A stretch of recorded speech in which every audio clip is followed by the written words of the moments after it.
కలగోరు గంపకు స్వాగతం. నమస్కారం మిత్రులారా. ఈరోజు మనం కొన్ని సంక్షిప్త వాక్యాలు నేర్చుకుందాం. అంటే ఏంటంటే, మనం న్యూస్ అనే పదం మీరు వినుంటారు. North east, south west, north east, west, south.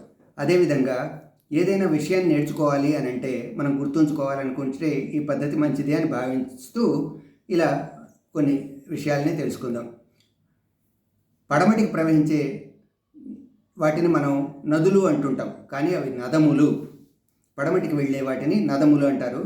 తూర్పుగా వెళ్ళి బంగాళాఖాతంలో కలిసే వాటిని నదులు అంటారు, నది అంటారు. నది అంటే తూర్పుకు ప్రవహించేది, నదములు అంటే పడమటికి ప్రవహించేవి. వీటిలో మన దేశంలో పడమటికి ప్రవహించే నదులకి ఒక సంక్షిప్త వాక్యం చెప్పుకుందాం. ముందుగా దీన్ని మీ వీలుని బట్టి రాసుకొని, ప్రతి అక్షరం ఒక నదికి ప్రతినిధిగా ఉంటుంది, రిప్రజెంటేటివ్గా అనుకోండి. ఆ రకంగా మొదటి వాక్యం, నతాషనే పంపే సభామ లూసిం. నతాషా అనే అమ్మాయిని పంపించింది ఎవరు? మంచి అమ్మాయి అయినటువంటి లూసీ అనే అమ్మాయిని, లూసిమని. ఇది మనం జనరల్గా కొన్ని వాక్యాలకు అర్థం ఉండొచ్చు, ఉండకపోవచ్చు. ఈ వాక్యం మొత్తం కలిపి మనం ఒక వాక్యంగా గుర్తుపెట్టుకుంటే, ముఖ్యమైనటువంటి పడమటికి ప్రవహించి మన దేశంలో అరేబియా సముద్రంలో కలిసే నదులు వస్తాయి. నతాషనే పంపే సభామ లూసిం. నా నర్మదా, త తపతి, ష షరావతి, నే నేత్రవతి, పం పంప, పే పెరియార్, స సబర్మతి, భా భారత్ పూజ, మా మాహి, లు లూని, సిన్ సింధు. ఈ రకంగా మనం గుర్తుపెట్టుకుంటే మనకి విషయం తెలుస్తుంది. వాక్యం ఏంటంటే మరోసారి చెప్పుకుందాం. నతషనే పంపే సభామ లూసిం. వీలైతే రాసి మీరు గుర్తుపెట్టుకోవచ్చు. అలాగే కృష్ణా నది మనకుంది, తూర్పుకి బంగాళాఖాతంలో ప్రవహిస్తుంది. దీని ఉపనదుల గురించి కూడా మనం ఒక వాక్యం చూద్దాం. కృష్ణా నది, కృష్ణవేణి అంటాం. కృష్ణావేణి అనే రెండు పాయలు కలిసి కృష్ణా నదిగా మన రాష్ట్రంలో ప్రవహిస్తోంది. ఎక్కువ భాగం సస్యశ్యామలం చేస్తోంది. తెలంగాణ, ఆంధ్రప్రదేశ్ని మధ్యగా ప్రవహిస్తూ అనేక వేల ఎకరాలని సాగు చేస్తున్నటువంటి ఈ నదిలో అనేక ఉపనదులు కలిస్తే వాటిలో కొన్నిటిని మనం ఒక సంక్షిప్త వాక్యాల్లో చెప్పుకుందాం.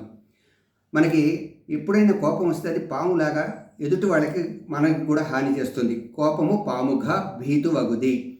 కోపము అనేటువంటిది పాములాగా భయపెడుతుంది. కాబట్టి ఈ వాక్యాన్ని తీసుకుంటే మనం ప్రతి అక్షరాన్ని తీసుకుందాం. కోపము పాముగా భీతు వగుది. కో కొయిన, ప పంచగంగ, ము మూసి, పా పాలేరు, ము మున్నేరు, ఘ ఘటప్రభ, భీ భీమ, తు తుంగభద్ర, వా వర్ణ, గు గుండ్లకమ్మ, ది దిండి. ఈ రకంగా గుర్తుపెట్టుకోవచ్చు. కోపము పాముఘ భీతు వగుది. ఇక మన గోదావరి నది మనకి ఇక్కడ భాగం ముఖ్యమైన నది. ఈ గోదావరి నది, దీంట్లో ముఖ్యంగా మనం 7 నదుల్ని కలుపుకుంటాం ఉపనదులుగా. దీనికి మనం ఒక వాక్యం చేసుకుంటే, ఒక అమ్మాయికి మనం చెప్తున్నాం, అమ్మ శశి అనే పాపకి వయస్సు అనేది చాలా జాగ్రత్తగా ఉంటుంది, కోతి వంటిది అని చెప్పాలి. ఈ చెప్తూ దీన్ని ఒక వాక్యంగా మనం చేసుకొని 7 అక్షరాలు ప్రతినిధిగా మా శశి ప్రాయం మంకీ. మా శశి ప్రాయం మంకీ. దీన్ని గోదావరిలో ఉన్నటువంటి కలిసే ముఖ్య ఉపనదులుగా చెప్పుకోవచ్చు. మా మానేరు, శ శబరి, సి సీలేరు, ప్రాణహిత, ఇం ఇంద్రవతి, మా మంజీరా, కి కిన్నెరసాని. మా శశి ప్రాయిం మంకీ. వయస్సు కోతి వంటిది అని చెప్తున్నాం, జాగ్రత్తగా ఉండాలి అని చెప్తున్నాం మన వాళ్ళకి.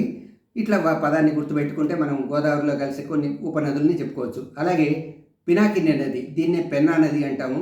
దీనికి కూడా మనం ఒక విషయాన్ని నేర్చుకునేటప్పుడు కానీ, ఒక పూజ చేసేటప్పుడు కానీ, ఏదైనా సరే స్వచ్ఛమైన మనసుతో చేయాలి.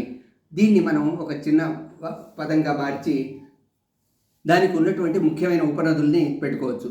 వీటికి ఏంటంటే జప సచిచే, సత్యంతో స్వచ్ఛంగా జపించు.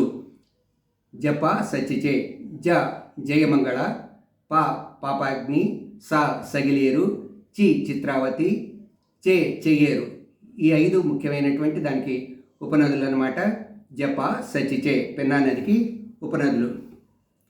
అలాగే మనకి దేశాన్ని ఆర్యావర్తము, సప్త సింధు అని, పంజాబ్ అంటే 5 నదులు కలిసే ప్రాంతం అంటాం. దీనికి మనం ఒక చిన్న వాక్యం చూస్తే, సచిన్ టెండూల్కర్ ఎప్పుడు బిజీగా ఉంటాడు. ఒకప్పుడు ఆ క్రికెట్లో బాగా పేరున్న ఆయన. సచి బిజీరా ససిం, ఇది సత్యం. సచిన్ ఎప్పుడు బిజీగా ఉంటాడు.